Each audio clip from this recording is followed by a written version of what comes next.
Fala galera, beleza? Esse aqui é o YouTuber de Anime, Daniel, prazer, tudo bom? Vamos falar de Promised Neverland, episódio 11, penúltimo episódio, com o cara de penúltimo episódio mesmo, porque foi bom demais. E se vocês ouvirem muito cachorro latindo, vai ser assim, porque hoje eles estão foda. Vou falar de duas coisas que eu achei que foram as melhores coisas do episódio, que se destacaram e que fizeram o episódio ser muito bom, sensacional e etc. Não vou ficar contando a história pra vocês, explicando coisas do episódio passado, nada disso. Eu vou focar no que esse episódio teve de muito bom e porque ele foi um episódio 10/10, um penúltimo episódio muito interessante pra gente esperar loucamente o último episódio de Promised Neverland. A primeira coisa que eu gostei desse episódio, uma certa anacronia. Promised Neverland já fez isso em outros episódios. Você ter um evento, né? Esse evento ocorre começo, meio e fim.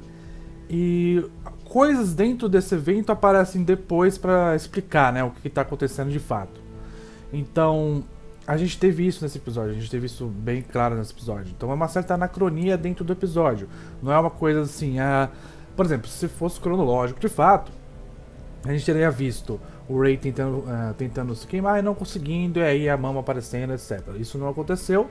A gente teve a tensão de que aquilo poderia ter acontecido de fato, né? Então, a anacronia, a intensidade dos efeitos sonoros nesse episódio foram muito boas, assim. A intensidade da trilha sonora foi incrível. Mostra primeiro o que eles pretendem fazer, né? E o Rei falando sobre... o plano, a Emma falando sobre o plano, e aí o Rei tentando se matar, né? E a gente vê essa conclusão, a gente acha que ele de fato conseguiu, porque a gente não vê ele pegando fogo em si, mas corta essa cena. Então o nosso cérebro completa automaticamente que ele conseguiu. Então meio que para ali o que eles estão fazendo, o ponto de vista deles, e vai para o ponto de vista da Mama, né? Da Isabela. Então a Isabela chega sem saber. Então a gente também chega ali com aquela cena da Emma gritando o Rei. Então a gente também chega naquela cena sem saber, né? Então a gente tem a mesma sensação da Isabela. A gente se coloca no lugar da Isabela. Não no sentido de querer que crianças virem gado, mas no sentido de não saber o que está acontecendo. E essa cena ela ainda reforça a sensação de que deu merda. Porque a gente não sabe se a Emma tá mentindo. A Emma pode estar falando a verdade. Ela pode estar enganando a gente. Ela pode ser uma ótima atriz e tá mentindo. Ou ela está realmente falando a verdade. Então a gente não sabe disso. E a Isabela não sabe disso. Então a gente chega nessa situação completamente como a Isabela, sem saber o que está acontecendo. E nesse momento que a Isabela corre e vai ver o que está acontecendo, e ela vê o fogo, etc., a música rolando alta, né? Que é para dar aquela tensão maior, aquela sensação de desespero mesmo. O que tá acontecendo? Tipo, mais ou menos assim. Aí passa um tempinho, ela tenta apagar o fogo, não consegue apagar o fogo. A Emma fala pra ela, Emma, eu quero que você saia daqui também. Mas a Emma já tinha, vazado. Aí ela estranha. Por quê? Por que a Emma sairia se o Rei tá pegando fogo? Não faz muito sentido. A Emma não é de deixar o Rei pegando fogo e vazar. Então ela suspeita na hora. Então ela olha pro negocinho e ela fala, ué, a Emma tá aqui atrás. Aí ela vai atrás ver a orelha. E ela já começa a raciocinar sobre tudo, né? Então aí a gente também entra nesse raciocínio dela. A gente começa a perceber tudo que pode estar acontecendo naquele momento. E a gente também descobre porque o Rei tá vivo na floresta. O Rei tá lá na floresta, né? Então a gente também descobre ao mesmo tempo. E essa é uma coisa legal porque a gente tem a mesma informação dos dois lados, a informação da Isabela e a informação de que o Rei tá vivo. É interessante porque a gente não fica sabendo, a gente não fica sabendo por um e depois fica sabendo que o outro descobriu e a gente fala, pô, mas eu já sabia disso. Não, as duas coisas acontecem ao mesmo tempo pra gente não ficar com a sensação, tá, essa informação eu já sabia, tipo, dane-se, já passei por isso. Isso ajuda a atenção, isso ajuda a ter um andamento no episódio interessante pra gente não sentir que ele é repetitivo. As informações, elas aparecem juntas. Então ela não fica parecendo repetitiva, não parece que a gente tá vendo a mesma coisa 2 vezes. E aí a gente tem toda a questão do flashback, tudo do Norman, né? Tudo que o Norman preparou, etc. Que é dar uma pausa na ação, ele dá uma pausa na ação, né, de toda a fuga, para dar uma explicação, isso no meio do episódio, que é pra gente respirar, né? Cachorros. Pra gente respirar, pra gente pra gente raciocinar também sobre o que a gente tá assistindo, porque a ação foi muito rápida, né? Então ele completa isso com explicação. Ele explica o papel do Norman nessa ação toda. Também gostei da hora em que isso foi colocado. Porque isso não é colocado, tipo, do nada. Isso é colocado quando o assunto é relevante. Mais uma vez, uma escolha boa de roteiro e direção, né? Então, é mais ou menos assim que funciona o episódio. Você tem uma ação, você tem um problema, esse problema é colocado em dúvida, e ele te responde esse problema, e faz isso durante algumas vezes no episódio. Ele repete essa estrutura, né? E aí você volta pro presente e repete. Vocês entenderam, né? Então esse é o primeiro aspecto. Essa anacronia, que é uma anacronia controlada, né? Onde você tem basicamente presente de uma pessoa, o presente de outra pessoa. Aí você tem uma volta pequena no tempo para explicar alguma coisa, e aí você volta para o presente. Então você tem uma certa anacronia, não é uma coisa começo, meio e fim, como eu já dei o exemplo, né? E é por isso que as ações elas têm um peso maior, porque a gente tem uma dúvida e essa dúvida gera tensão, essa tensão ela é respondida muito de uma maneira que continua tenso porque algumas coisas ainda não são respondidas. E eu achei isso maravilhoso. E uma coisa que eu gostei da história em si, que é a segunda coisa que eu queria falar, eles não duvidaram da inteligência da Isabela em nenhum momento. A gente vê na discussão do Ray com a Emma, há a possibilidade da Isabela descobrir em algum momento que aquilo tudo é uma farsa e ela priorizar pegar as crianças e não apagar o incêndio.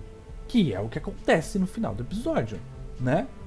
Então, quem vai garantir que se a Isabela souber de tudo, que a Isabela vai ficar lá? Isso foi uma coisa questionada, né? E quem faria esse papel seria o Ray, porque ele estaria queimando, teoricamente, né? Então, como o Ray estaria queimando, a Isabela ia tentar salvar pelo menos o cérebro dele, que senão ela estava ferrada. Porque quem tinha que ir, de fato, para ser comido era o Ray, né? Não era o Norman nem a Emma. A Emma era para ser mama e o Norman, eu acho que não vai ser comido. Você vê que eles não duvidaram da inteligência da Isabela em nenhum momento. E isso é inteligente porque meio que isso aconteceu no passado, né? Então eles pensaram na pior hipótese possível e tentaram prever isso, tentaram fazer uma solução para isso. Só que o que me intrigou é que a decisão de segurar a Isabela não ficou pro Ray nesse primeiro momento. Eu não sei como vai ser o próximo episódio. O Phil ficou para segurar a Isabela. A gente sabe que o Phil é muito inteligente. A gente sabe que o Phil tá sempre presente nas situações. Ele é um garoto muito inteligente e ele gosta muito da Emma. Isso foi mostrado no episódio passado. O Phil ficou. Eu entendo que por ele ser muito inteligente e ele ser novo, a possibilidade de ele ficar em alguma fazenda e depois ser salvo é muito grande, porque ele tem aí 6 anos, né? Se ele tiver 6 anos, se ele tiver 8, ele tem mais 4 anos. Então tem um tempo ainda para ele poder não só salvar outras crianças que vão ser de outras fazendas, né? Ele pode alegar que não sabia de nada, por exemplo. Então ele tem um tempo para tanto salvar outras crianças quanto ser salvo pelo pessoal que está fugindo. O Ray não teria esse tempo. O Ray ia ser entregue. Então se o Ray fica, amanhã ele entrega o cérebro e a Isabela fica de boa. O Phil não. O Phil tem esse tempo. Porque ele é muito inteligente E se ele tem as melhores médias e as melhores notas, ele vai continuar sendo gado por um tempo até ser vendido, porque ele é uma mercadoria de valor, entendeu?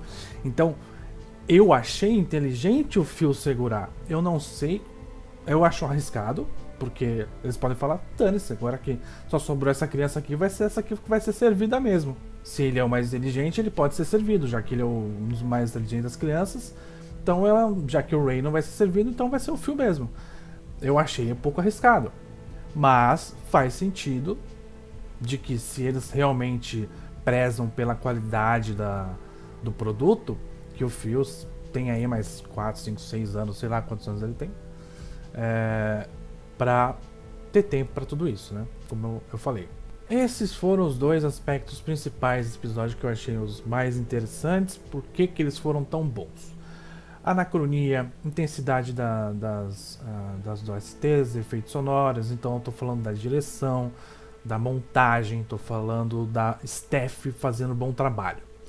E sobre o enredo, sobre o plot, né, sobre de fato o que acontece no anime, é uma decisão difícil, complicada e arriscada, mas faz sentido o Phil ficar e não um mais velho, né? É isso que eu tinha pra falar de The Promised Neverland, episódio 11, ótimo episódio. Para mim foi episódio perfeito para um penúltimo episódio. Ele teve tudo que um penúltimo episódio tem que ter. A gente estava esperando a fuga está acontecendo, ela não aconteceu ainda. Aconteceu um problema e esse problema é gancho pro próximo episódio. Parabéns pro Promised Neverland. Estou ansiosíssimo para o episódio 12, o episódio final, para concluir toda essa fuga das galinhas, digo, fuga dos gados, digo, fuga das crianças gado de Neverland. Não se esqueça de deixar seu like, se inscrever no canal, tem link para tudo aqui embaixo, Twitch, Twitter, Padrim, você pode contribuir para mim, porque eu estou precisando de dinheiro, eu estou desempregado, você tem que me ajudar, cara, me ajuda aí, mas tem uns trocados sobrando, R$1, pode ser R$1, pode ser 10 conto, 25 se tiver mais grana e tal, dá um help aí pra nós, faz uma boa ação aí na sua vida, ajuda o cara que tá precisando de dinheiro, eu, no caso. Tem link da Amazon, já que você não quer ajudar diretamente, mas você quer comprar alguma coisa, um mangá, você quer comprar um mangá. Você vai lá no link que tem aqui embaixo, quer comprar um mangá de Promised Neverland, por exemplo, e compra o mangá de Promised Neverland no meu link que eu ganho os trocados. É isso aí, tem que fazer merchan, galera. Preciso de bufunfa, money. Discord, vá lá também, porque se você for no Discord, eu interajo bastante lá. Então se vocês quiserem conversar comigo, vai no Discord. E é isso, muito obrigado. Valeu, falou!